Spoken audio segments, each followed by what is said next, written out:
सो दोस्तों, welcome back to the channel again. आज की वीडियो बेहद छोटी और बेहद खास होने वाली है, मैजिकल वीडियो होने वाली है। मैजिक के बारे में बात करेंगे हम थोड़ी सी। आपको विश्वास करना हो करो, नहीं करना हो ना करो, कोई दिक्कत नहीं है। बट ये बात एक्चुअल में हुई, क्योंकि जब ये बात हुई उसके भी कुछ सालों तक लोगों ने इसको बिल्कुल भी मानना नहीं चाहा, बट उनको एट लास्ट मानना पड़ा।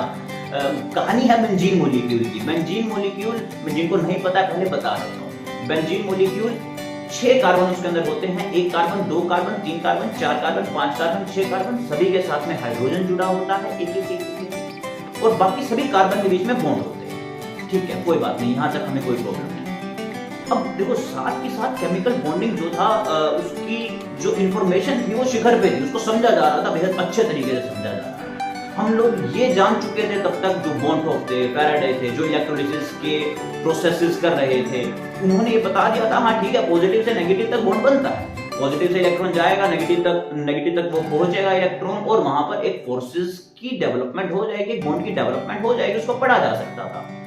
लेकिन वो सिर्फ 2 डिफरेंट क्राइटेरिया, 2 डिफरेंट पावर्स के बीच में पढ़ा जा रहा था। एटॉमिसिटी का कोई कॉन्सेप्ट नहीं आया था। एटॉमिसिटी मतलब क्या, कि अगर मैं हाइड्रोजन और हाइड्रोजन के बीच में बोलूं, फ्लोरीन और फ्लोरीन के बीच में, आयोडीन और आयोडीन के बीच में, तो वहां पर थोड़ी सी दिक्कतें थी। अब ऐसे ही वो भी, जैसे ही वो कोवेलेंट कैरेक्टर हुआ रिवील, कोई दिक्कत नहीं थी। हमें समझ लिया कि हाँ कोवेलेंट कैरेक्टर होता है। लेकिन बेंजीन मॉलिक्यूल ने आकर एक दुनिया हिला दी, क्योंकि जब उन कार्बन और कार्बन के बीच में एक्सपेरिमेंटली उस बॉन्ड लेंथ के बारे में या फिर बॉन्ड स्ट्रेंथ के बारे में पढ़ा गया, बॉन्ड ऑर्डर के बारे में पढ़ा गया, तो ना तो वो सिंगल बॉन्ड वाले थे और ना ही वो डबल बॉन्ड वाले थे। ये मैजिक था। तब साइंटिस्ट थे माइकल वॉन स्ट्रेटोनिट्ज नाम के, जिनको प्यार से केकुले बोला जाता है ना, अगस्त केकुले। आप सर्च करना, बड़ा प्यारा नाम है, अगस्त केकुले। तो 1825 के अराउंड ये बात थी। तब के दिनों में इस बेंजीन मॉलिक्यूल को समझना बहुत ज्यादा मुश्किल था। तो उन्होंने क्या किया, ये प्रॉब्लम पकड़ ली, अपने दिमाग के अंदर पकड़ ली, अपने दिमाग के अंदर पकड़ी प्रॉब्लम, और एक ही काम किया, इस प्रॉब्लम के साथ सो गए। उनका डेली यही काम होता था। अपने दिमाग को बोलते थे कि यार एक काम करता हूं, इसका सॉल्यूशन खोजता हूं और सो जाता हूं।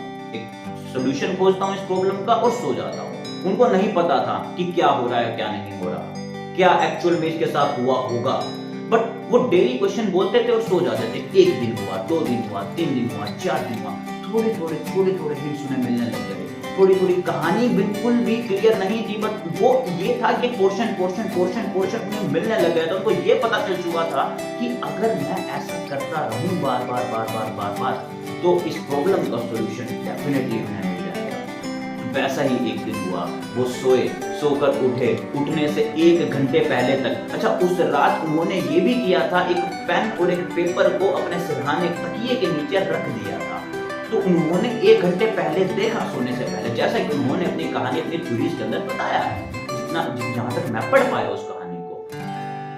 तो कमाल की बात, मैजिक मूव यहाँ पर ये था कि उनके सपने में आया कि उस बेंजीन मॉलिक्यूल के ऊपर अंदर एक सांप घूम रहा है, जो सांप अपनी पूंछ को काटे जा रहा है।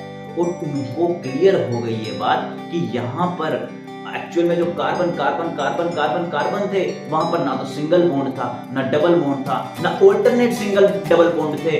वहां पर एक ऐसी इलेक्ट्रॉन डेंसिटी थी जो 6 के 6 कार्बन पर इक्विवेलेंट थी। वो घूमे जा रही थी। इसकी एक्सप्लेनेशन और कोई नहीं दे पाया। इस बात को कोई अनप्रूव भी नहीं कर पाया कि हाँ एक्सपेरिमेंटल के अलावा मैं इन बातों से इसको प्रूव कर सकता हूँ। तब इस बेंजीन मॉलिक्यूल को एक्चुअली में पढ़ा गया केकुले के द्वारा, फ्रेडरिक वॉन स्ट्रेटोनिट्ज के द्वारा। और कमाल हो गया बेंजीन की दुनिया के अंदर। बहुत सारी वॉन फैराडे, ये जितने भी साइंटिस्ट थे, बहुत आलोचना की इन्होंने। कुछ लोगों ने ये भी बोला कि इन्होंने ये जो थ्योरीज है अपने स्टूडेंट्स के साथ, जिनके साथ वो रिसर्च वर्क कर रहे थे, उनसे उठाई है। बट एक्चुअल में ऐसा कुछ नहीं था। जब उनसे भी इंटरव्यूज लिए गए, बातें हुई, तो सारा जो क्रेडिट था वो मिला हमारे साइंटिस्ट केकुले को, और बेंजीन मॉलिक्यूल की स्थापना हुई, डिस्कवरी हुई। तो इस जरिए से, इस कहानी से हमें सोच ये मिलती है कि अगर हम प्रॉब्लम्स के अंदर ठहर जाए तो हमें उसका सॉल्यूशन जो है वो डेफिनेटली मिल जाएगा। है ना, that is the power of our subconscious mind. बस इतनी ही बात करने के लिए मैंने ये वीडियो अपलोड की था। आई होप आपको अच्छी लगी होगी, लेकिन ऐसी वीडियो मैं डेफिनेटली जरूर लेकर आऊंगा आगे भी कि साइंटिस्ट या फिर जो अच्छी अच्छी डिस्कवरीज थी वो हुई कैसे, उनके पीछे का लॉजिक क्या था, कहानी क्या थी, क्या अनरियलिस्टिक था यहाँ पर, क्या मैजिक मूव्स होते हैं और एक्चुअल में होते हैं। मैं डेफिनेटली 2-3 दिन के अंदर एक और जबरदस्त कहानी को लेकर आऊंगा, है ना। मैंने पढ़ी थी टेस्ला की कहानी पढ़ी थी और वो कहानी हम आगे देख रहे होंगे। आई होप आपको ये वीडियो अच्छी लगी होगी। Thank you for watching the video.